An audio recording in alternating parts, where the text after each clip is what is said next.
80 ಕೋಟಿ ರೂಪಾಯಿ ಆಸ್ತಿಯನ್ನ ದಾನ ಮಾಡಿದ್ದಾರೆ ಕನ್ನಡದ ಈ ನಟಿ. ಅಣ್ಣವರ ಜೊತೆ ಅಭಿನಯಿಸಿದ್ದಾರೆ. ಅಷ್ಟಕ್ಕೂ ಯಾರು ಆ ನಟಿ, ಬನ್ನಿ ನೋಡೋಣ. ಸುಮಾರು 46 ವರ್ಷಗಳ ಕಾಲ ಸಿನಿಮಾದಲ್ಲಿ ಗಳಿಸಿದ ಹಣವನ್ನ ದಾನ ಮಾಡಿದ ನಟಿಯ ಬಗ್ಗೆ ನಿಮ್ಗೆ ಗೊತ್ತಿದೆಯಾ? ಈ ನಟಿ ತನ್ನ 80 ಕೋಟಿ ರೂಪಾಯಿ ಮೌಲ್ಯದ ಆಸ್ತಿಯನ್ನ ದೇವಾಲಯಕ್ಕೆ ದಾನ ಮಾಡಿದ್ದಾರೆ. ಅಷ್ಟಕ್ಕೂ ಅವ್ರು ಯಾರು ಗೊತ್ತಾ? ಬನ್ನಿ ನೋಡೋಣ. ಅವ್ರು ಬೇರೆ ಯಾರು ಅಲ್ಲ, ನಟಿ ಕಾಂಚನ.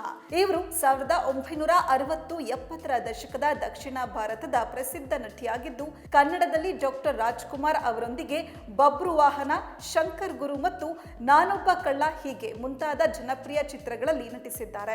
ಜೊತೆಗೆ ಕನ್ನಡ, ತೆಲುಗು, ತಮಿಳು ಮತ್ತು ಮಲಯಾಳಂ ಭಾಷೆಗಳಲ್ಲಿ 150ಕ್ಕೂ ಹೆಚ್ಚು ಚಿತ್ರಗಳಲ್ಲಿ ಅಭಿನಯಿಸಿದ್ದಾರೆ. ನಟಿ ಕಾಂಚನ 1964ರಲ್ಲಿ ಶ್ರೀಧರ್ ನಿರ್ದೇಶನದ ಮತ್ತು ಮುತ್ತುರಾಮನ್, ನಾಗೇಶ್ ಮತ್ತು ಇತರರು ನಟಿಸಿದ್ದ ಕದಲಿಕ್ಕ ನೆರಮಲೈ ಚಿತ್ರದ ಮೂಲಕ ತಮಿಳು ಸಿನಿಮಾ ರಂಗಕ್ಕೆ ನಟಿಯಾಗಿ ಪಾದಾರ್ಪಣೆ ಮಾಡಿದ್ರು. ಅಂದಿನಿಂದ ಅವರು ತಮಿಳು, ತೆಲುಗು, ಕನ್ನಡ, ಮಲಯಾಳಂ ಮತ್ತು ಹಿಂದಿ ಸೇರಿದಂತೆ ವಿವಿಧ ಭಾಷೆಗಳಲ್ಲಿ ಅನೇಕ ಚಿತ್ರಗಳಲ್ಲಿ ಅಭಿನಯಿಸಿದ್ದಾರೆ. ಅವರ ನಿಜವಾದ ಹೆಸರು ವಸುಂಧರಾ ದೇವಿ. ವಿಮಾನ ಸೇವಕಿಯಾಗಿ ವೃತ್ತಿ ಜೀವನ ಆರಂಭಿಸಿದ ವಸುಂಧರಾ ದೇವಿ ಅವರನ್ನ 1964ರಲ್ಲಿ ನಿರ್ದೇಶಕ ಶ್ರೀಧರ್ ಅವರು ಕದಲಿಕ್ಕ ನೆರಮಿಲೈ ಚಿತ್ರದ ಮೂಲಕ ಕಾಂಚನ ಎಂಬ ಹೆಸರಿನಲ್ಲಿ ತಮಿಳು ಸಿನಿಮಾ ರಂಗಕ್ಕೆ ಎಂಟ್ರಿ ಕೊಟ್ಟರು.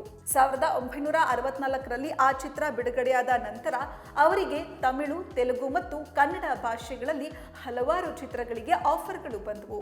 ಅವರು 46 ವರ್ಷಗಳ ಕಾಲ ಯಾವುದೇ ವಿರಾಮ ಇಲ್ಲದೆ ಅಭಿನಯಿಸಿದ್ರು. ಚಿತ್ರರಂಗದಿಂದ ಸ್ವಲ್ಪ ವಿರಾಮದ ನಂತರ ಕಾಂಚನ 2017ರಲ್ಲಿ ಬಿಡುಗಡೆಯಾದ ತೆಲುಗು ಚಿತ್ರ ಅರ್ಜುನ್ ರೆಡ್ಡಿಯಲ್ಲಿ ಅಜ್ಜಿಯ ಪಾತ್ರವನ್ನು ನಿರ್ವಹಿಸಿದ್ರು. ನಟಿ ಕಾಂಚನ ಅವರು ಸಿನಿಮಾ ರಂಗದಲ್ಲಿ ಗಳಿಸಿದ ಹಣದಿಂದ ಚೆನ್ನೈನ ತ್ಯಾಗರಾಯ ನಗರಗಳಲ್ಲಿ ಆಸ್ತಿಗಳನ್ನು ಖರೀದಿಸಿದ್ರು. ತಮ್ಮ ಸಂಬಂಧಿಕರು ಆ ಆಸ್ತಿಗಳನ್ನು ಕಬಳಿಸಿದ್ದಾರೆ ಎಂದು ಅವರು ಸಂದರ್ಶನವೊಂದರಲ್ಲಿ ಹೇಳಿದ್ರು. ಆಸ್ತಿಗಳನ್ನು ವಶಪಡಿಸಿಕೊಂಡ್ರೆ ತಿರುಪತಿ ವೆಂಕಟಾಚಲಪತಿಗೆ ಪತ್ರ ಬರೆಯೋದಾಗಿ ಅವರು ವಿನಂತಿಸಿದ್ರು.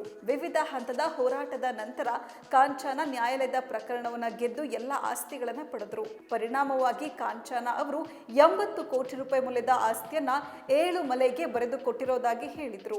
ಈಗ 86 ವರ್ಷ ವಯಸ್ಸಿನ ಕಾಂಚನ ಸಂದರ್ಶನವೊಂದರಲ್ಲಿ ಈ ಜಗತ್ತಿನಲ್ಲಿ ಯಾವುದು ಶಾಶ್ವತ ಅಲ್ಲ ಅಂತ ಹೇಳಿದ್ರು.